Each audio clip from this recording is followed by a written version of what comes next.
Good evening and welcome to the Whiskey Lover Society with me, Gert Retief. Before I get to tonight's video, just a quick thank you to all the subscribers.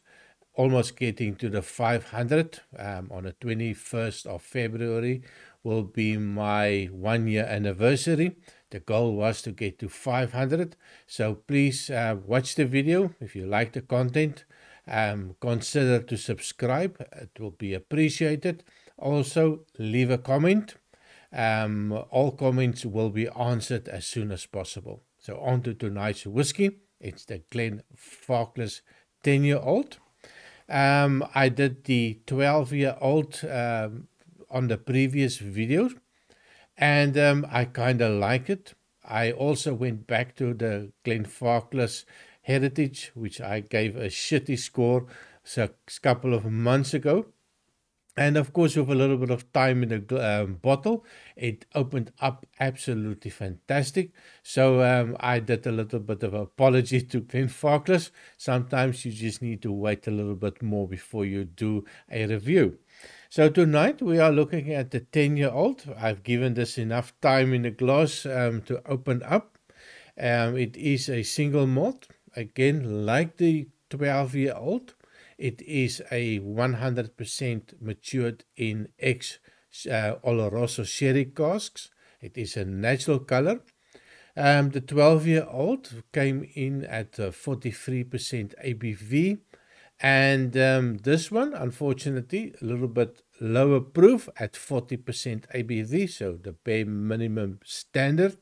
And the cost is around 43 euros.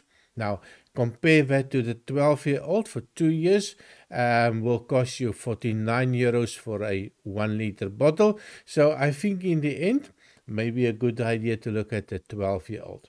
So from what I can see on paper, the 10-year-old, the only difference between the 10-year-old and the 12-year-old is going to be that 2 years. So would you then just add a couple of euros to get the 12-year-old? We'll see which one I prefer. So on the nose, cheers. Now it is so similar for me to the 12-year-old. In the next video, I will be doing the 8-year-old, and then I will do a quick comparison between all three of them to see which one is the best value for money. So this one, like the 12-year-old, is not overly sherried. I would have expected to find a little bit more of the sherry notes compared to the other big sherry monsters that you get. Definitely not a big sherry notes for me. I get more of a caramel note on this one. So compare this one to the 12-year-old. The 12-year-old with that extra 2 years of maturation did give or part a little bit more of the sherry notes compared to the 10-year-old. The alcohol feels a little bit sharper as well. I think that extra 2 years does make a difference in mellowing out that ethanol alcohol notes. A little bit of a vanilla also coming in. And I also get that little bit of a light honey note as well. So that sherry notes, there is a little bit of a sherry note. I do get a little bit of that raisins, but not a very sweet raisin. So very pleasant on the nose. There's no complexity, quite similar to the 12-year-old. I think with the 12-year-old, it was just a little bit more smoother for me, a little bit more refined for me than the 10-year-old. So on the taste, cheers.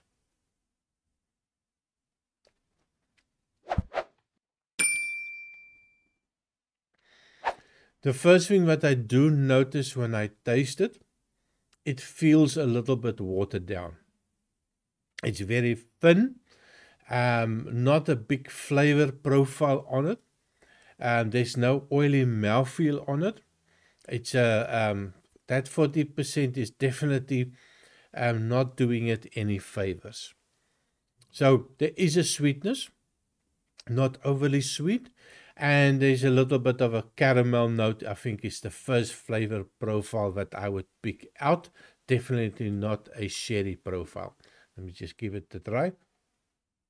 That alcohol, it's got a little bit of an alcohol bite, a little bit of a warm feeling, and then a little bit of a oak tannins are coming out. A little bit actually more than the 12-year-old. Again, I think that 2 years did make a big difference on the smoothness of it. Still, the sherry, for me, there's definitely not that big sherry influence. You do get some of the sherry influences, but it is definitely not an in-your-face sherry bomb. A little bit of a burnt caramel also coming out, so that little bitterness is there. For me, a little bit more than a 12-year-old. Now I get a little bit of that raisins coming out, a little bit of a raisiny sweetness, but it's not a sweet raisin, but just quite pleasant. So it's quite a good balance between the sweetness of the whiskey and a little bit of the tannins coming out. And every time I go back for the next sip, there's a little bit more oak in the end. So definitely a little bit of an oak build up.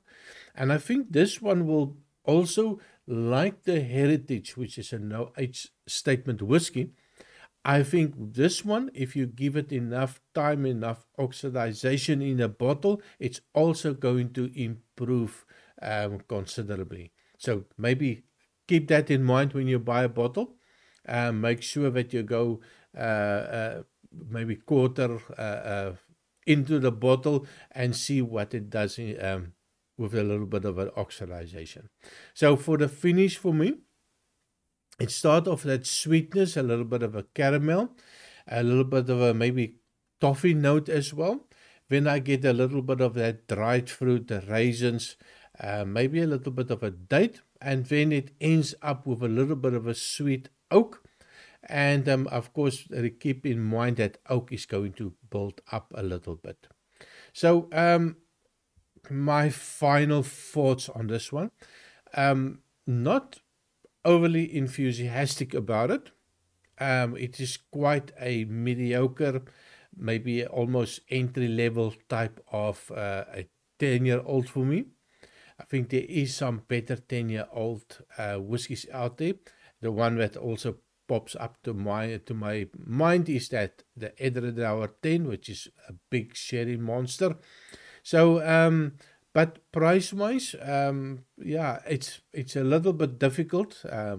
For me, I would definitely add a couple of euros and buy the 12-year-old. So I'm quite looking forward to see what the 8-year-old does. With the trend where I'm going in now, maybe it's going to be not so good, but we don't know until we try it. And I think that's also something that I just like to add. The views that I give is my views. It's my taste, my profile. So I would encourage you, when you watch videos of people tasting whiskies and reviewing whiskies, just use the profile that you know that they love. So you do know that I like the sweet things.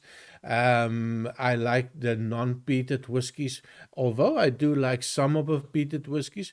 But remember that it is my profile. If you align with my profile, then you will also like or dislike the same whiskies that I have. But of course, the notes is going to be different. So as an example, I might pick up a banana, you might pick up a pear note. So very subjective, and of course it is about the memory in my brain, and I'm giving the flashbacks of my memory and not a flashback of your memory. So keep that in mind when you do watch reviews. So with this one, nothing special. but it is drinkable, and I did enjoy it. I would recommend it if you want something that is 10-year-old for 43 euros. I think it is a good start for whiskies. It's not a bold whiskey, it's not a complex whiskey, and it's something that you can also share at any time of the evening. Drink it, pour it, drink it, and forget about it. So thanks for watching. Please remember to like and subscribe. The next one is going to be the 8-year-old. I will also put a link in the description. And the last video on this series, I will do a little bit of a comparison between the 3 of them, and I will see which one is going to be the best. So thank you very much, and I'll see you next time. Cheers.